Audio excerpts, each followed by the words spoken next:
Romance at a glance. Romance at a glance. What you say now? Romance at a glance. Go ahead, girl. Dear Romance Besties, this season we will be exploring dark romance. That means I need to give y'all a little trigger warning. We are going to be reading books where consent is murky at best. There will be triggering topics of psychological and physical abuse, manipulation, kidnapping, slavery, rape, bullying, bodice ripping, and sexual assault on the page. If this is not your cup of tea, we get it. We have lots of great books for you in our previous seasons and more coming up next season. Without further ado, Shawnee, welcome to the dark side. Ooh, thank you, Bridget. I'm ready. Hope to see you out there. Well, hello, everyone, and welcome to another episode of Romance at a Glance. I'm your host, Bridget. With me, as always, is my co-host, Shawnee. Hello, Shawnee.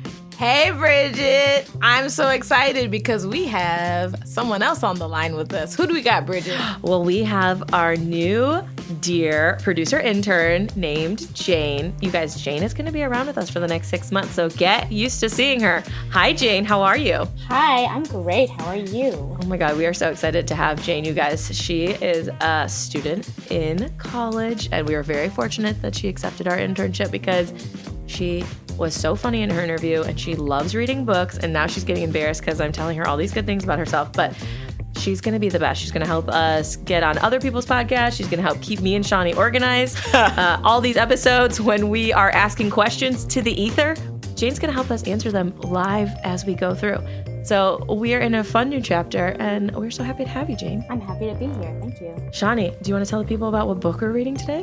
We are reading Love the Sinner by Avril Ashton, who we interviewed and is dope as shit. You guys, as you know, I think that we are twinsies. You should definitely listen to that interview if you haven't already, because she was speaking my language. She was talking dirty to me and Shawnee, and I'm not gonna lie, we liked it. We liked it.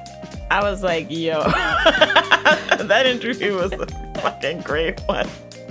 It was really, really fun. So make sure you pop back over there and check it out. And I also, of course, could not get enough of her books. And so there will be some extra special reviews on patreon.com/romance at a glance in the upcoming days and weeks. So make sure you pop over to patreon.com/romance at a glance, or pop that link in the bio of the listening app of your choice. Absolutely. Bridget, I can't wait to talk to you about this book. Like, we just need to get this shit popping right now because Let's get it popping. let's get it popping. Okay, you guys, as we said, we are reading Love the Sinner by Avril Ashton, book number 1 of the Brooklyn Sinners series. Of course, we are in a season of dark romance. It is dark romance, male romance. Shawnee, let's talk a little bit about the narrator before we get too far. What'd you think? I actually like the narrator. They did accent for Angel and then none for Gabriel. And I thought they did a good job. I don't think it was easy to do the accent. And it didn't take me out. I didn't think that like, oh, you're just doing a terrible, terrible accent. So I think it was solid. Good. Well, there you have it, you guys. It is on Audible. If you do want to read it, it is not on Kindle Unlimited. A lot of her other books are on Kindle Unlimited, but this series, you actually would have to go and purchase the book. We will drop some links in the description if you so choose to do that. What did you think of the cover art? Because I personally thought it was a little chaotic, because there was like a city. So I was like, okay, cool. It takes in a city. But then there was like 2 other images sort of superimposed on top of that image. And I was like, what am I supposed to be looking at? One guy was like, okay, he's in a leather jacket, kind of looks like a cop. But then there was like some skin with tattoos in the background. And I was like, what body part is it? I didn't really know what's going on. I think I could have done this cover without the city landscape behind it. I like the kind of 2 people superimposed on top of each other, one large and one smaller. I could have done with just that bit of it. Oh, yeah. And more chest 2 out of 3. assist. More chest assist. More chest assist. Yeah. More of the nakedness of the people, so it's clear as to what we were lusting after. Turn them a little more forward, you know what I'm saying? Yeah. All right, you guys, I'm going to pop into a quick synopsis, and then Shawnee has a lot of thoughts about this book. Yeah, I got a lot. So, Detective Gabe is straight, but when he lays eyes on the notorious gang leader Angelo and their eyes lock, he can feel his dick pulse in excitement. When a police raid goes wrong and Angelo, I don't know whether the people pronounce it Angelo in your reading, but Angel shoots Gabe. He wonders why he still sees the bastard in his dreams every night, and Angel wonders why Gabe didn't turn him in. A forbidden affair begins hot and heavy, but can they last on different sides of the law? Dun, dun, dun. Dun, dun, dun. All right, Shawnee, tell me all your thoughts. Like, spoiler alert, they can. They can. Spoiler alert, it's a romance. It ends in happily ever after. I have so many thoughts about this book. So chronologically, I will say, and it was actually fun to talk to Avril about this. So I felt like Gabriel went gay very fast, right? So like in the book, it talks about him being straight.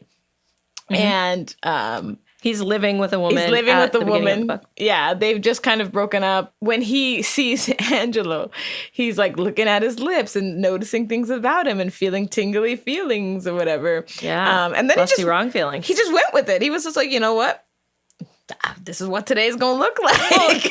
I will tell the people, because you do like to leave out the amount of time things happen. And I do. So he meets him, and it's like 6 weeks later that they get together.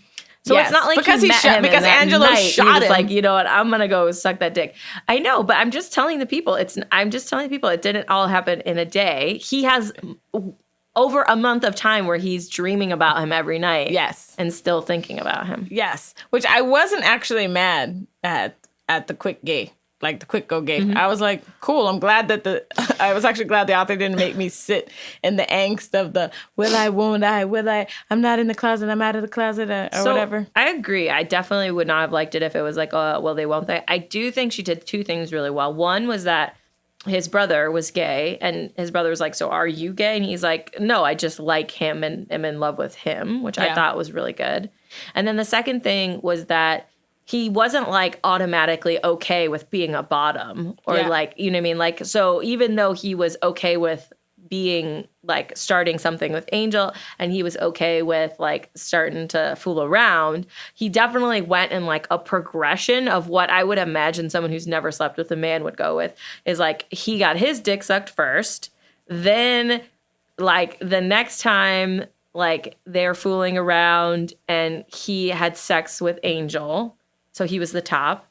Then he gave Angel a blowjob. Then at the like towards the end of the book, he was the bottom. So it wasn't like all of a sudden on the first day he's like, "Oh, cool, pull my pants down and like I'm gonna let you fuck me," because I think that would have been much more unrealistic. Because you know, obviously he's dated people who's like in his 30s, so he's had a blowjob before. Yeah. So like that would feel like a pretty comfortable first step. And Angel even says something like he's worried about him giving a blowjob at one point because he's like, what if that's like the break, you know, the deal breaker and he won't want to be with me anymore? So like Angel like has a couple moments of like worry. Yeah. And Gabe's like, no, I'm in love with you. I don't care. Let's like, I'm not ready. He says like, I'm not ready to be the bottom. He says that at one point. Yeah. But he's down to clown. He's down to clown. I thought it was good. I thought it was a good progression. I wasn't mad at that. I thought it was good. Also, they fuck so much in this book. Much. They fuck constantly. And I will say that one thing I'm always jealous about with book individuals is that they're not real people. And they can have sex so many times in a row. So many times. And we all know in real life, a man's dick in his 30s, he's not fucking 5 or 6 times a night. Come on now. He doesn't have enough sperm in there. You got to regenerate it. I can, because I'm a lady. Yes. But yeah. And I could keep going. But I enjoyed that they could. I'm like a little Energizer bunny that could. But I did enjoy that they could do that in this book. I was happy for them. I am so happy that they could keep going. I'm always playing the game of the first come, right? So like when you're messing around with a dude and he comes, the next hard on that he gets is just not one that does it for me. Like it's not as hard. It's not what is not a hundy. What did you say, Bridget? It's not I call it a hundy. It's not a hundy. Okay, it's a hundy. It's like a little bit softer. It catches a little bit more. It's not the one that really helps. I think it depends on the guy though, because I've been with people where. Well, I'm talking about the over 30s. I'm talking about. Probably not as much. Yeah, I would say that's a fair assumption. When I was younger, I felt like we could keep going unless there's enough time unless there's enough time. Yeah. You got to get a snack. In between sessions. The key is you got some water, maybe some Gatorade, Yes. snack. Yeah. Yes. Little rest period. Yes. And in general, your partner has to have good heart health. That's really key to the hundy. Good circulation. And they all have good heart health till they hit 30, and then their bad habits start not working for them. And by the time they're 40, they have erectile dysfunction. So if you're in a position where you're Johnny, don't paint such a bleak picture.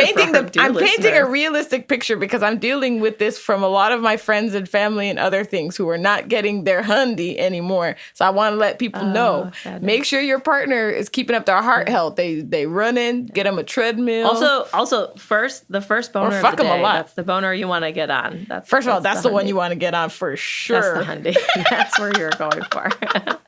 Oh my God. Boner? Speaking of when you were talking about, I felt like we could just keep going. It reminded me of like, have you ever had sex with someone and they come in you but just keep on going? Yes. Like when you're young, when you're like 20. Yeah. Yeah. It's a miracle.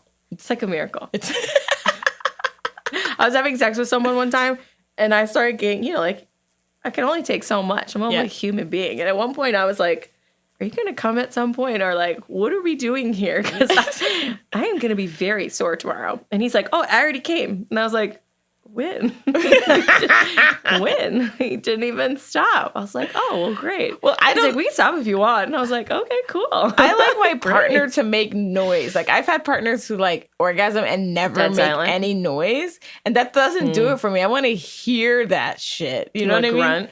Yeah, I need. That was like Angel. Angel was a screamer. Bet you like that. I did shouting. I did like that. There's a lot of dirty talk. The dirty talk in this book was so good. Boy, it hit me in all the right places. Very nice. I agree. I liked, so interestingly, like when you start the book, you assume, or at least I did, that Angel was going to be the dominant. Yeah. Because he's like the big sort of big dick, rules his neighborhood with an iron fist kind of guy. And also he's been doing it longer. And also he's like also gay. So I was like, oh, maybe he'll be the dominant. But no, Gabe was like, you want this? I better get on your knees and suck me. And I was like, Gabe, tell it to him. Tell him how to do it. What do you want? What's happening? I was very excited about it. So excited. Holding the head. I do have to say, I feel like Avril's writing was like scratching like the id itch that I like. It's like it was like love at first sight, but not without its complications. And it was like a lot of lust and like maybe not caring, but ignoring problems so that because you like can't stop, like a very like animal attraction sort of thing, which I liked. And dirty talk, obviously. The primal element of it. And honestly, this book wasn't really kinky, right? Like, no. So like it was nasty, but it wasn't really kinky. Yeah. It did have a bit of a primal element to it. And they were fucking like rabbits. There was not a scene that they were together that they didn't fuck. Like, he went to sex like a million times. Like if he went to work and came back, they was fucking. Like it was. Which you know what? In the first like week of because it's like this book takes place over the first like couple weeks of their relationship, and I feel like that's valid, really valid. That's pretty valid. I haven't seen you in 30 minutes. Take your clothes off. Do you have a hundy? Here we go. Oh, you got a surprise in there for me? Take your pants off. Let's check it out.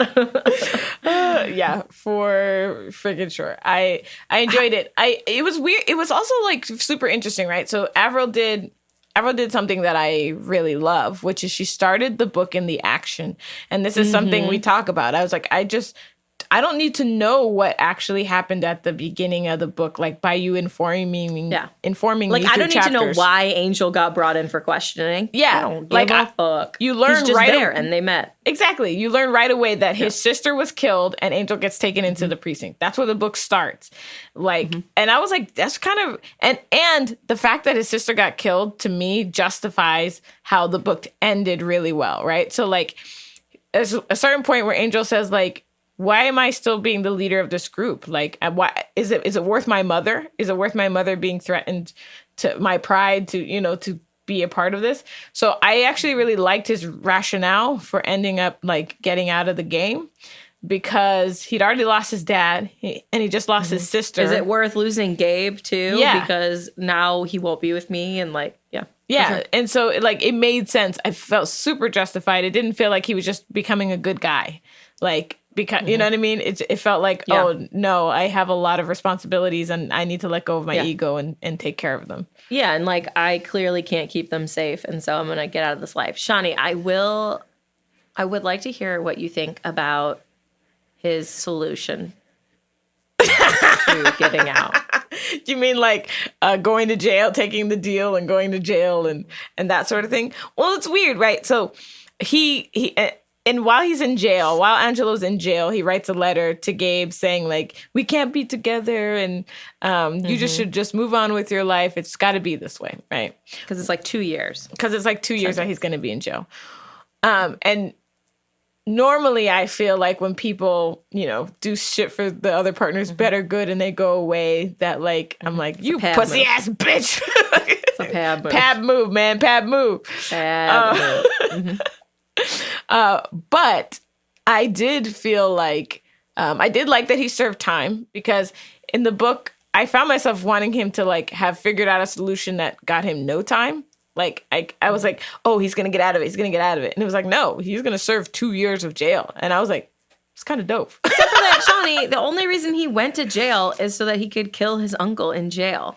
And I'm like, you could have killed that motherfucker. You know where he lived. You could have just killed him in real life. He burns. Okay, I'm going to just tell you I'm upset about this. I know you're upset. He burns down his house with a set of his teeth and his mom's teeth. So everyone thinks he's dead and his mom's dead. So they can have a clean getaway. Yeah. And his uncle is dead because he killed him in jail or had him killed in jail while he was there. But I'm like, you could have done all of those same things. So, like, he could have, like, cut the deal to protect his gang, set up Pablo to take over, burned his house down so everyone thought he was dead. Meanwhile, he has killed his uncle and been just, like, out of there. And I'm like, did you have to go to jail for 2 years? Because it feels like you didn't think it through. Feels like you made a rash revenge decision where you wanted to be the one to kill your uncle. And it feels like you probably should have just ordered a hit and just been on your merry. I mean, so there was a certain point. But I do like that he served time. I mean, people should serve time if they're bad people. But also, I'm like, stupid. I like that he served supposed time. To be a criminal mastermind. But that was the thing. I thought he was going to be a criminal mastermind and get no time. And that's where I thought the story was going, which is why I like that he served jail, because the author surprised me. She was like, oh, she didn't wrap it up real neatly in a little whatever. That's true. And then, he talks about how he has to be the one to kill his uncle. And I get it, though, because his uncle killed his dad and killed his sister. Yeah, but had he not said that, his uncle wouldn't have killed his sister. Had he just farmed out the killing, then his sister would be alive. Yes. That's all I'm saying. You're actually right, because if he had killed the uncle while he was in jail, he could have done it the first time, which he should have. Mm-hmm. That's what he should have done. You're not wrong. I'm just saying. You're not wrong. Like his uncle wasn't going to come back and be a bad person again. Come on. I mean, that's like me reading from the outside, and obviously, like, my father did not get murdered, and I did not get tortured for months by my uncle, so perhaps I would want his blood on my hands also. I mean, Angelo's not afraid to kill people when he's got to, That's what I'm saying. In this book, he orders the hit on a few people who fuck up. He does, and he kills a few by himself, Yeah. And so which I loved. I loved about this book was that even when Angelo was with Gabe, and Gabe's a cop and Gabe's not down for whatever he's doing, Angelo's like, these deaths gotta happen, and then I'm gonna kill them, and that's gonna happen. And the one thing that drove me a little bit crazy, though, is that Gabe knows that what Angelo does, and Angelo knows what Gabe does. They don't start off with any illusions, okay? Right. And they make a pact kind of in the beginning that, we're not going to talk about our business stuff. Like, we're just going to have a relationship, whatever.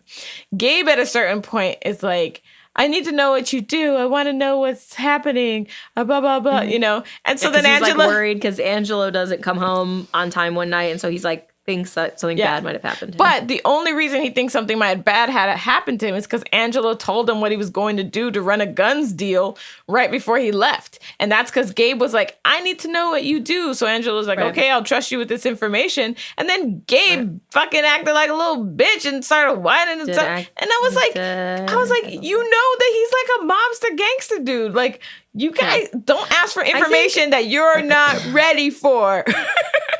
I mean, there's a reason that mob wives don't know shit about the business. Exactly. They don't want to know details so they can have blissful ignorance. I thought not have to face that. I thought Angelo was dumb for telling him anything about his business, even when Gabe asked. I felt like that should have been a conflict. A conflict that would have been easy to do in this book was to say, like, nah, I ain't telling you shit.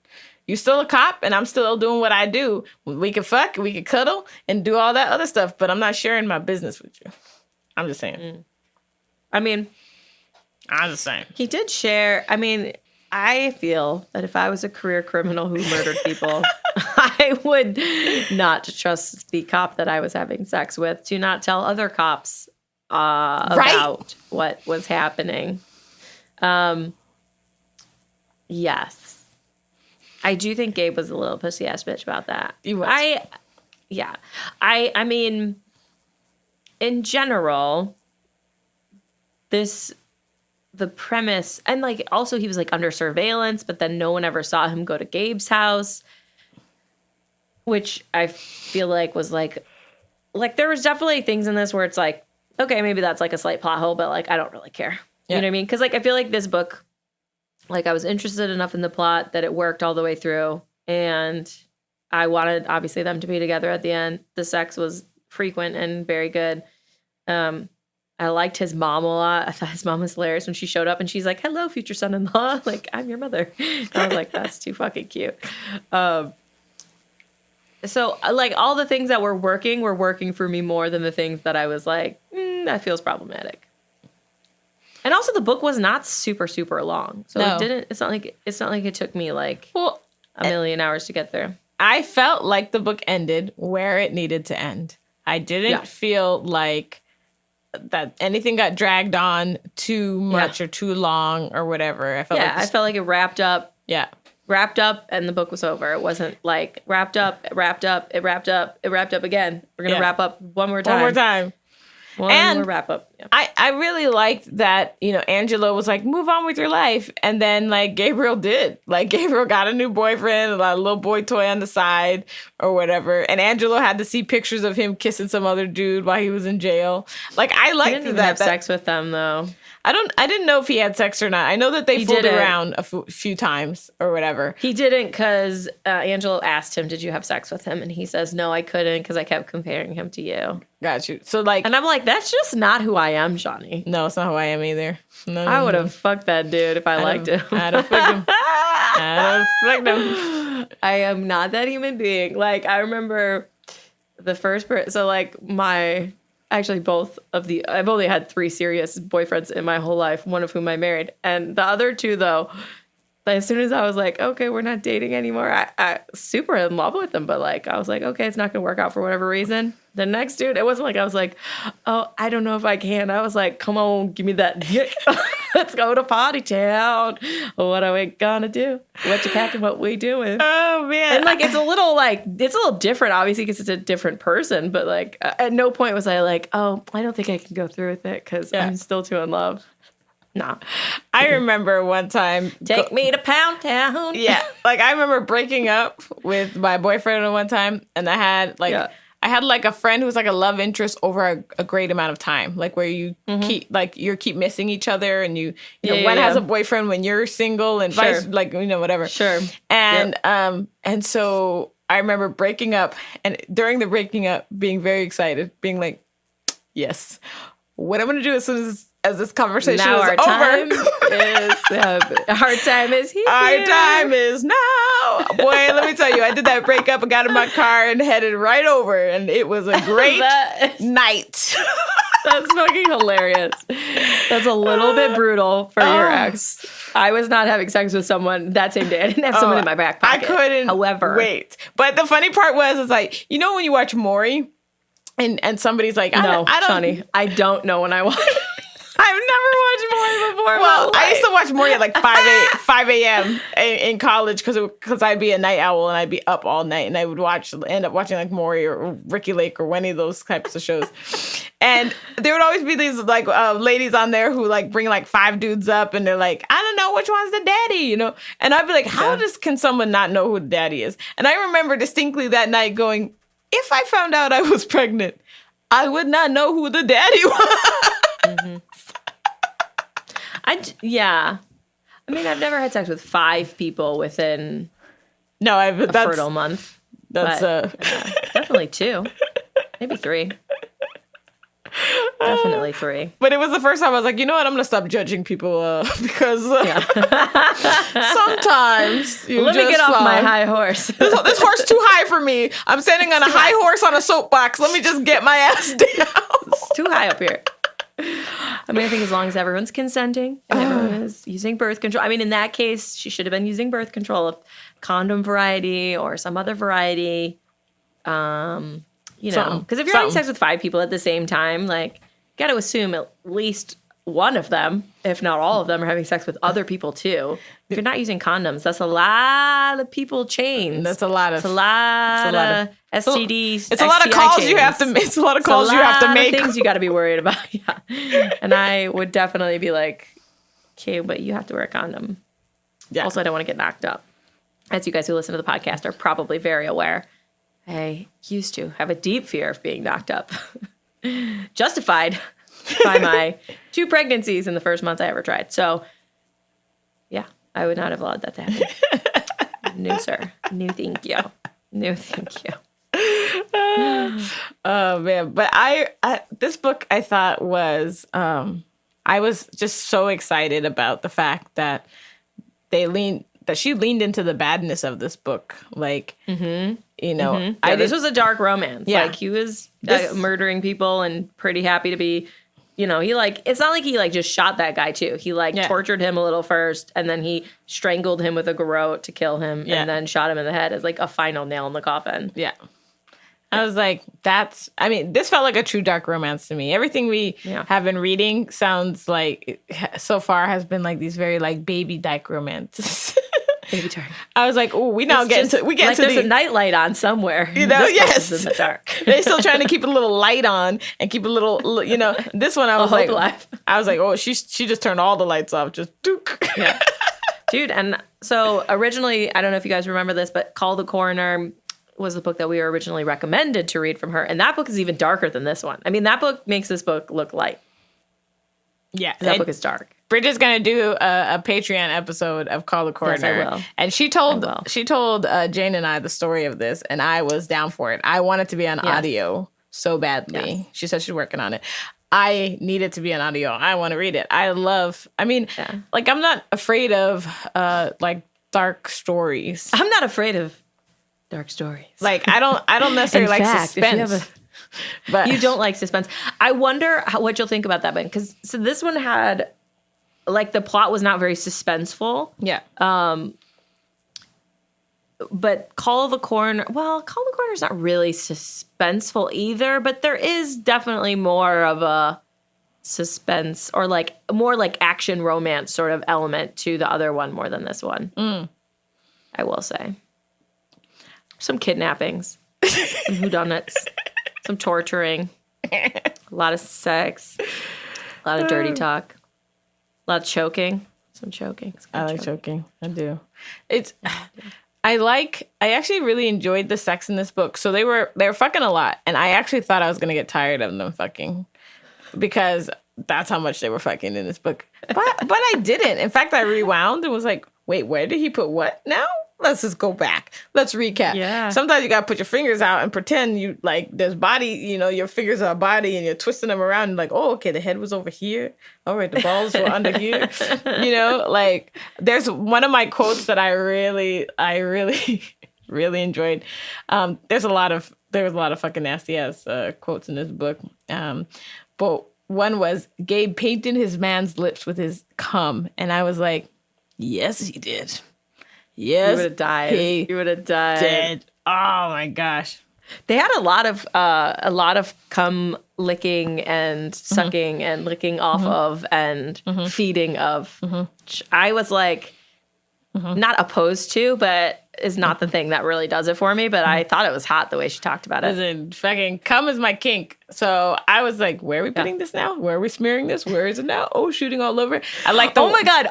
Did you have the same thought? Because I totally did. So when I have sex with someone but like there's not 2 doses of sperm. And I was just like, man, being gay, you must have to do your laundry all the fucking time. Because unless you're doing like a blowjob and swallowing, so you're like, okay, then the cum is gone. Yeah. Or like you have to change your sheet. Like there's just cum everywhere. Because like if one person is doing anal to the other person, but that other person still comes, the cum is all fucking over their hands and their chest, and both chests probably, or the sheets if they're facing down.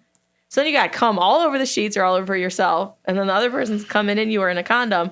But it's like, Bridget, you must have to do a lot of laundry. Bridget, That's what I thought Bridget. multiple times. Let me tell you right now, Bridget. First of all, I'm That's a lot. sure there's some people who really like their sheets to be crisp and clean, and they will clean them after all these escapades. But I kind of am of the assumption that men have been men their whole lives, and they've been coming into things their whole lives, and they're just okay with a bit of cum on But it's things, like wet. on places and You things. just roll over to the other side so you can sleep away from the wetness. I mean, it dries. You roll over, it dries up. You just don't hit that spot for the next 20 minutes. When I had my experience, Johnny, and there were 3 different people's ejaculations involved. I'm jealous. This was a lot of cum, and it was a lot. It was everywhere, and I was like, everyone needs to shower now. We should change the sheet. It was just everywhere. I was like, imagine if that was every time. Yeah. I mean, we I have have to a change our towel for sheets. that. I have a specific towel. I was gonna say we for use a that. towel. Yeah. we use a towel, like lay a towel down. But I mean, the thing is, I guess if they're smart, they lay a towel down before they kick, or they just don't care, like you say, I suppose, and it just dries and it's all crusty. I think there's an element of it. You just don't care, you know? Crusty. Like the one thing that I hate that I'm always like, I'm always like, were you eating in the bed? But what? So there was probably like 3 months where I kept accusing my partner of eating in the bed, being like, what's like, why is the bed always got these crumbs in it? Like, what's happening? And I change my sheets religiously between every 4 to 7 days, right? But a week won't go by that I haven't changed my sheets. So I realized what was happening was we would have sex, and after you have sex, you're kind of gushy. Like as a girl, you're just gushy down there. There's still a little after juices and things like that. I was falling asleep, and my after juices would keep flowing, and then they would dry in the bed and feel like. So you're blaming him, but So I'm blaming him, and it was me. Because you don't pee after every time, right? Not after every time, no. First off, nobody ever taught me to go pee every time. I did Jane, not. were you ever taught that? Were you taught that you should go pee after you have sex? See, Jane's shaking her head. Who told you this, Jane? At school. I want to Did know. you learn at school? Or your parents? Most of my sex ed comes from fan fiction. See, I knew she was gonna say that. Fan fiction. Amazing. See, this is why we chose Jane, you guys. Fan fiction. This is the best answer. Nobody tells you. That's the same as me. I learned about sex from historical romance novels, which is scary as shit. That's scary. That's haunting.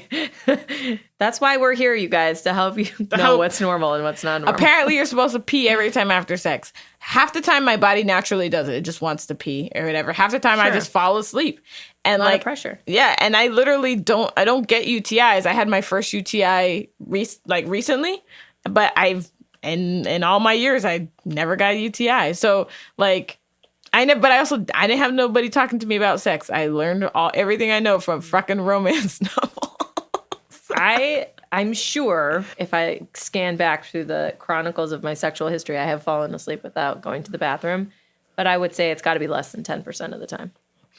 Well, sometimes, like, the older I get, the more things feel super enlarged inside of me after sex. And the pressure on my bladder just makes me want to go. Like, so I would say, if someone's fucking you, it's smishing your bladder the whole time. Yeah. It's like natural that your like body's like, whoa, I held that pee in the whole time. You should be proud of me. And now we should go to the bathroom. I don't know if this works for you, but there's some mechanic that's wrong in my body that doesn't trigger me to pee when I'm on my period. So if I'm on my period, I can hold my pee for like 2 days and never and not pee. So I force it's really strange. So I force myself to like go pee.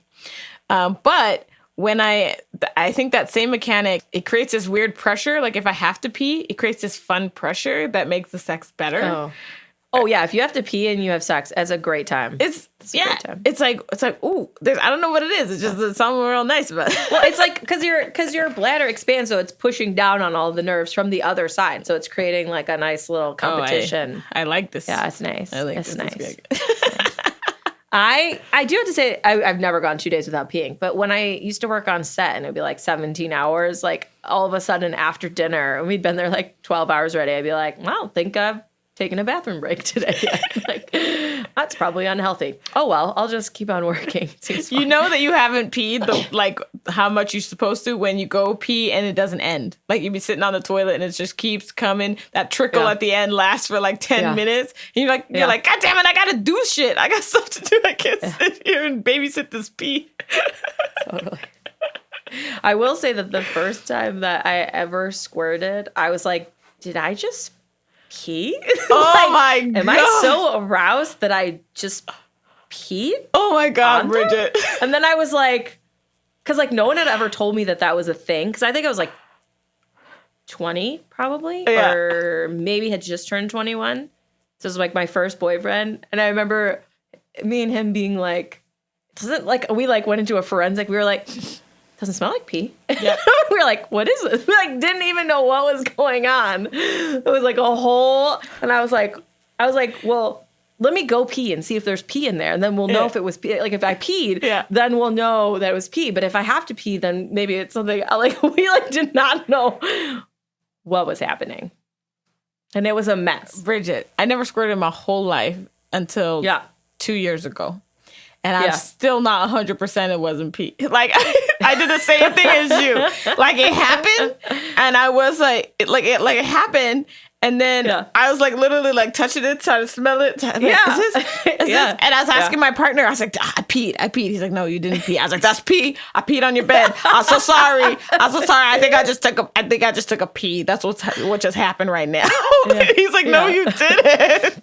But I'm still not convinced. You didn't, because you would. I mean, urine is very distinctive smell. You would have known if it was urine.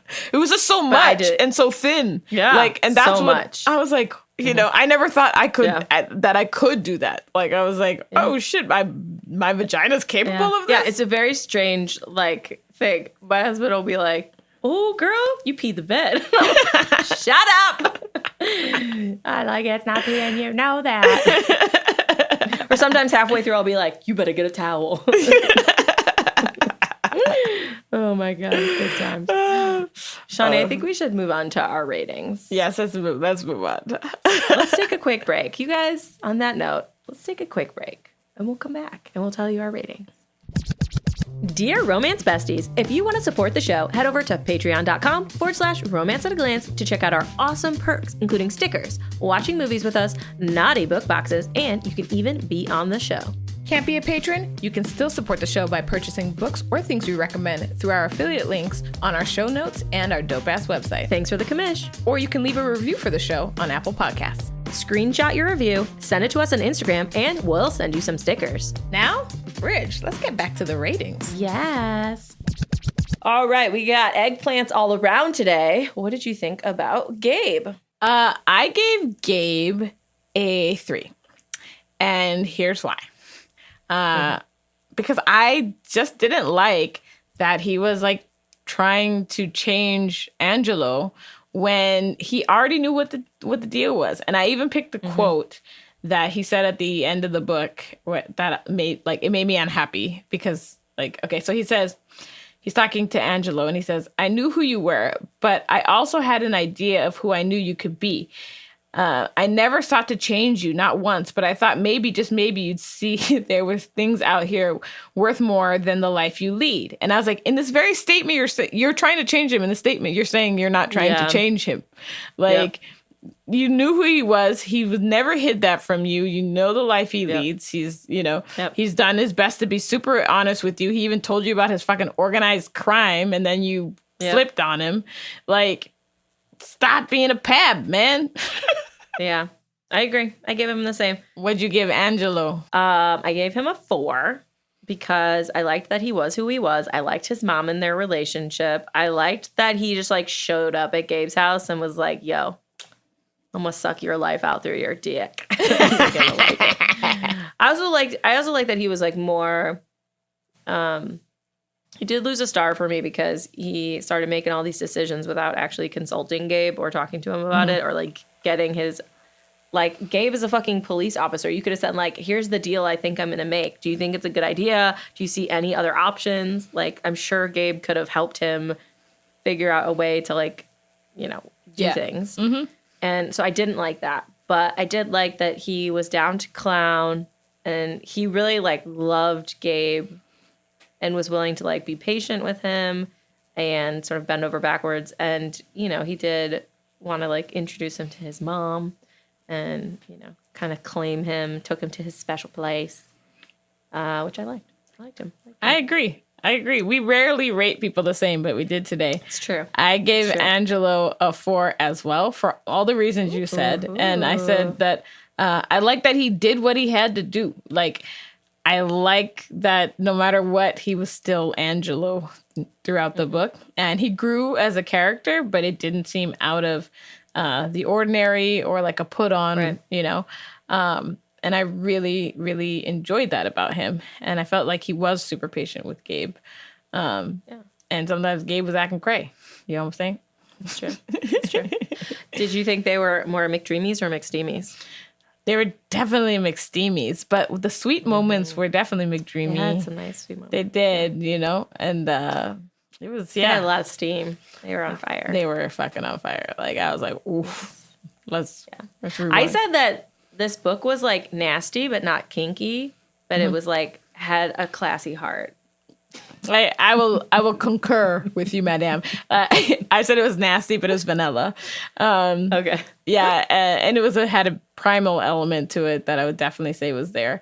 And I called them both McYummy Looby Juicy. They did use a lot of lube, which I appreciated. Yeah. I liked. You know, one thing that we didn't talk about earlier that struck me was if two men are having sex, a lot of the times, like, whoever was on top would tell the other person, stroke yourself off, I'm about to come. Like, yeah. And I thought that was such a good lesson for women to, like, you shouldn't rely on your partner to be getting you off solely. Obviously, they should be focused on it. Obviously, they should be helping. But, like, there is nothing wrong with rubbing your clit while they're having sex with you so that you can have an orgasm. Yeah, not necessarily simultaneously. That's very hard to achieve, but in general, so that you can have an orgasm. And I feel like that's a really good lesson because I feel like most people I talk to would feel uncomfortable. Like if someone told them to do it, I think most people would do it because, you know, humans like to be told what to do. But I don't know that most people would naturally...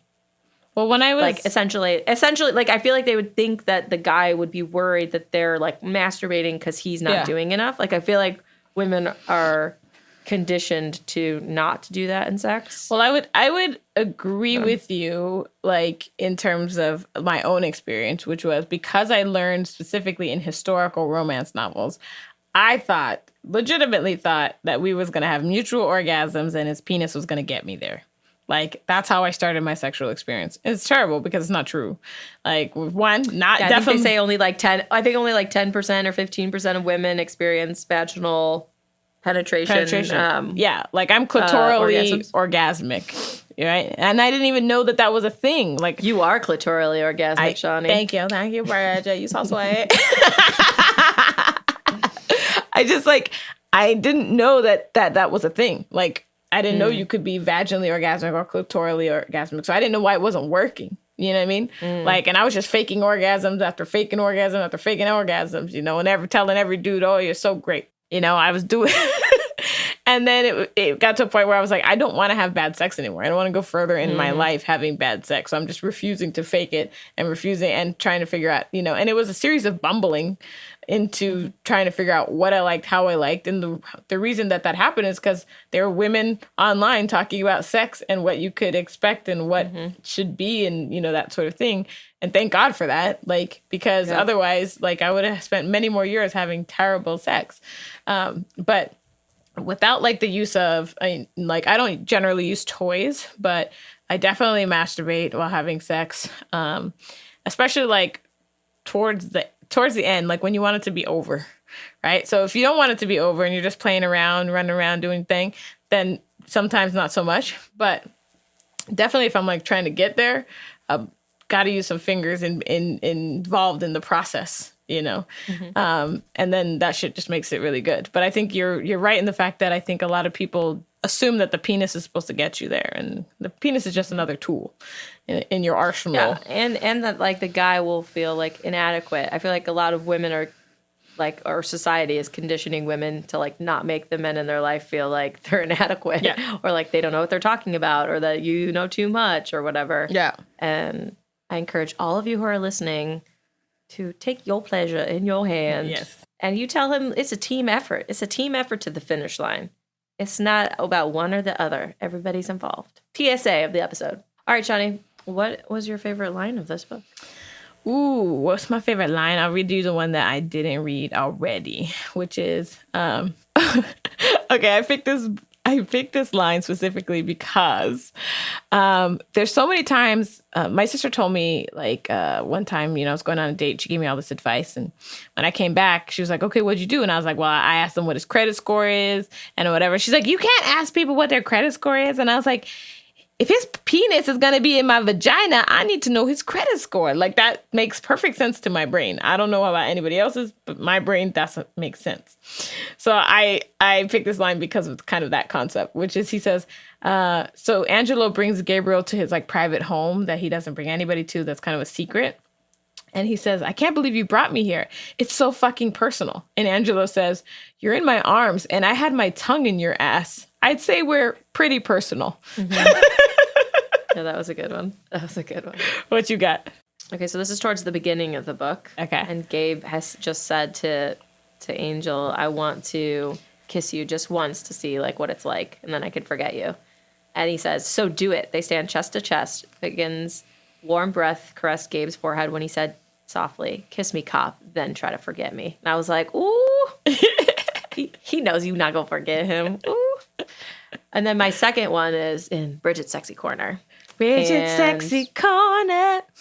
And this is when so Angel falls asleep at a party for his birthday, and this, like, they call them like throwaways or something. Like some girl who's like a hanger-on of the club had like climbed on top of him while he was passed out, and he like pulls a gun on her and is like, what are you doing? But she has like left some lipstick stains on him, and he goes to find Gabe at the penthouse, and Gabe can like see the lipstick stains, and he's like, are you fucking around on me? Like, what the hell's going on? And he's like, nobody gets to touch you. I'm the one. And he basically like pins him against the wall, and he just starts fucking him. And then he's like, I'm going to come inside. He growled, flood you with my cum. And I was like, ooh. You tell him, Gabe. Tell him what is up. Tell him. And of course, Angel was like, yes, please. I would like that too. Sounds delightful. I accept. I just came all over my wall. Again, there's a lot of jizz involved. All right, what was your favorite review? My favorite review was, I forgot to put their name, but I'll find it out for the notes. It said, my first book by this author. Found her book randomly on Goodreads, and right from the start, it became a challenge. The reason why? Because I couldn't find it anywhere. And you know how it goes. The more you can't find a book, the more you want to read it. But finally, I got my hands on it, and it was worth the hassle. And I was like, yes, it is.